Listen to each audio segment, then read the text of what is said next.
গতবারে আমরা আমাদের সহযোগী শক্তি আমাদের লেফট ফ্রন্টের পক্ষ থেকে সিপিআইএম দাঁড়িয়েছিল, এই তো দাদা দাঁড়িয়েছিল, কমরেড দাদা, আমরা তার জন্য সর্বোচ্চ লড়াই করে যদি ঠিকঠাক ভোট হতো তারপরও ৪৫,০০০ ভোট পেয়েছিলাম। এইবারে দাদা আমাদেরকে সুযোগ দিয়েছে, মিনাখা থেকে দাদা তার ছোট ভাইকে জিতিয়ে বিধানসভায় পাঠাবার শপথ নিয়েছে।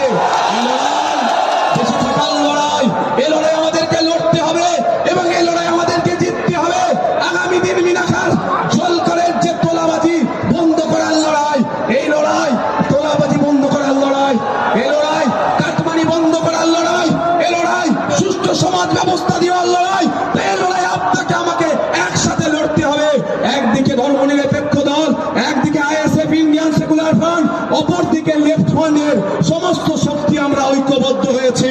গতবারে আমরা সন্দেশখালীতে লড়াই করেছিলাম দাদা মিনাখাতে, এইবারে দাদা ভাইরা একটু চেঞ্জ করে নিয়েছি, আমরা খাম চিহ্ন মিনাখাতে, আবার গাছতাবড়ি তারা চিহ্ন সন্দেশখালীতে। কিন্তু লড়াই আমাদের চোখে চোখ রাখতে হবে। মিনাখাতেও জিতবে, সন্দেশখালীতেও জিতবে, বসিরহাট উত্তর জিতবে, বসিরহাট দক্ষিণ জিতবে, প্রিয়াঙ্কা বর্মন জিতবে, মীনাক্ষী দি জিতবে, দীপশিতা দি জিতবে, বিশ্বজিৎ মাইতি জিতবে, ও শামসুর আলী মল্লিক জিতবে। এমন করে বাদুড়িয়া থেকে আমরা যেখানে যেখানে ঐক্যবদ্ধ অর্থাৎ 294 সিটে লড়াই করেছি। এটা 2021 নয়, বিজেপির বাইনারি দেখিয়ে বিজেপি চলে আসবে গল্প শুনিয়ে আমাদের ভোটটা লুট করা হয়েছে। আমরা বুঝে গিয়েছি যে বিজেপি আর তৃণমূল আলাদা নয়।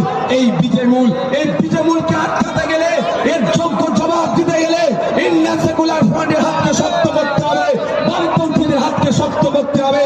তাই বামপন্থী আর ইন্ডিয়ান সেকুলার ফ্রন্ট এক জায়গায় হয়েছে বিজেপি তৃণমূলকে বাংলা ছাড়ার জন্য। চাই সুষ্ঠু সমাজ ব্যবস্থা চাই।